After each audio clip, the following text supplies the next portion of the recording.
Après avoir perdu ses titres et son statut d'invaincu, beaucoup de boxeurs pensèrent que Tyson deviendrait un adversaire facile à battre. Mais l'enfant de fer a simplement montré qu'il était capable de devenir plus fort et plus mortel.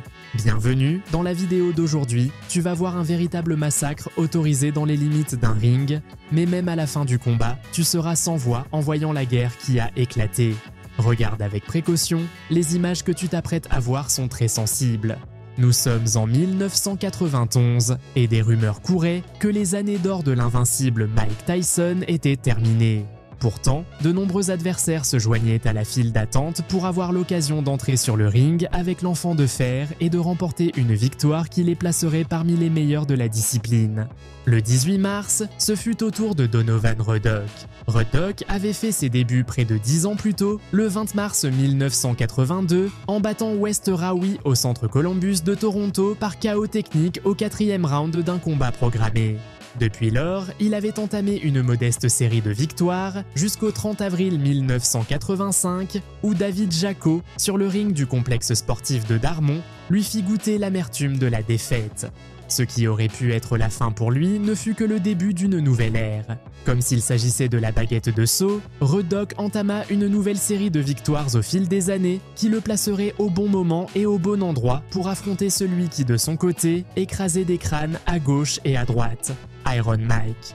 Les deux boxeurs avaient fait assez de mérite pour se retrouver sur le ring du Mirage à Las Vegas, Nevada, dans un combat éliminatoire de poids lourds. Tyson arrivait au combat en tant que prétendant numéro 1 au titre des poids lourds du Conseil mondial de boxe, de l'Association mondiale de boxe et de la Fédération internationale de boxe.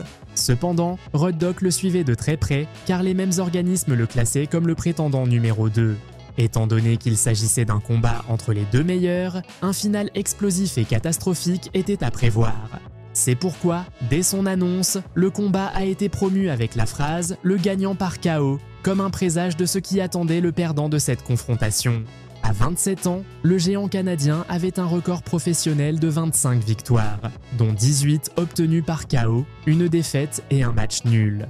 De l'autre côté, comme prévu, Iron Mike, avec à peine 24 ans et un impressionnant record professionnel de 39 victoires, dont 35 obtenues par KO et une seule défaite. Indiscutablement, la balance penchait en faveur de Mike. Cependant, c'était l'une de ces nuits où tout pouvait arriver. Les juges du combat étaient Jerry Roth, Chuck Giampa et Dave Moretti, avec Richard Steele en tant qu'arbitre principal. Au premier round, au son de la cloche, les boxeurs se sont rencontrés au centre du ring. Immédiatement, Iron Mike a été aussi agressif qu'à l'accoutumée, poussant Ruddock contre les cordes. Le choc des forces a entraîné le premier accrochage du combat. Peu après, l'offensive intense de Tyson a fait trébucher le géant canadien, qui a failli tomber au centre du ring. Le round avançait et les boxeurs échangèrent des coups puissants. Ruddock semblait opter pour l'accrochage quand Mike se rapprochait trop. Dès ses premières 10 minutes, il était clair que Tyson avait pris le rôle d'agresseur dans ce combat. A good shot by Razor Ruddock. Care. A hard body punch by Tyson. You could cut this tension with a knife. Both men throwing punches. Any one of which could stop it.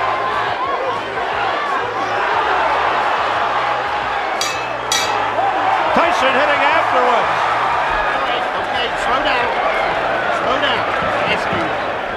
Nice rhythm work off. Au troisième round, Ruddock a quitté son coin avec l'intention de garder Tyson à distance. Pour cela, il a tendu son bras gauche, mais aucune force ne pouvait arrêter l'offensive agressive de Mike. Même dans les accrochages provoqués par Ruddock, Tyson attaquait le corps. Il avait déjà battu plusieurs géants dans sa carrière et savait que c'était la bonne méthode pour les affaiblir avant de les briser. À chaque fois que Ruddock échangeait des coups, il ouvrait sa garde et perdait plus qu'il ne gagnait. À moins de 10 secondes de la fin du round, lors d'un échange au centre du ring, il a reçu un puissant crochet du gauche qui l'a envoyé au tapis pour la deuxième fois. Cette fois, il a mis un peu plus de temps à se relever et son visage affichait l'incrédulité.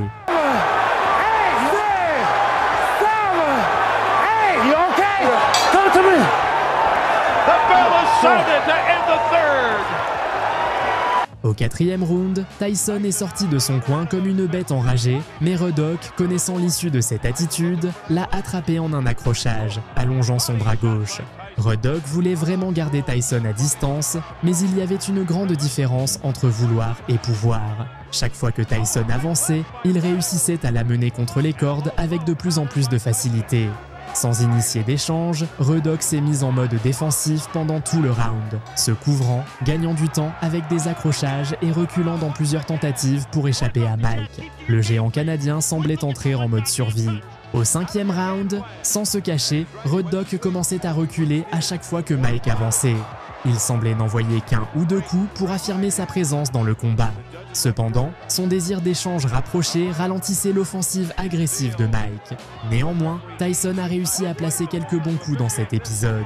À la fin du round, on pouvait voir Road Dogg s'appuyer sur les cordes avant de s'asseoir dans son coin, presque épuisé.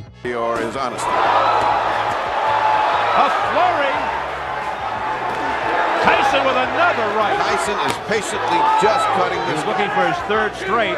Oh, look at this.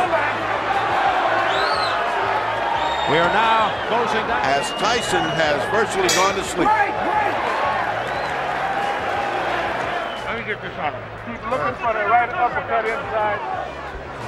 Au 6e round, dès le début du 6e round, Tyson a poussé Road Dogg contre les cordes. Road Dogg a tenté de le maintenir à distance avec son bras gauche tendu, mais ses efforts étaient insuffisants.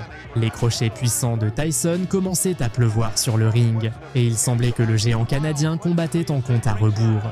Dans la dernière minute, un violent échange de coups a enfin secoué l'audience. Personne ne pouvait prévoir ce qui allait se passer ensuite.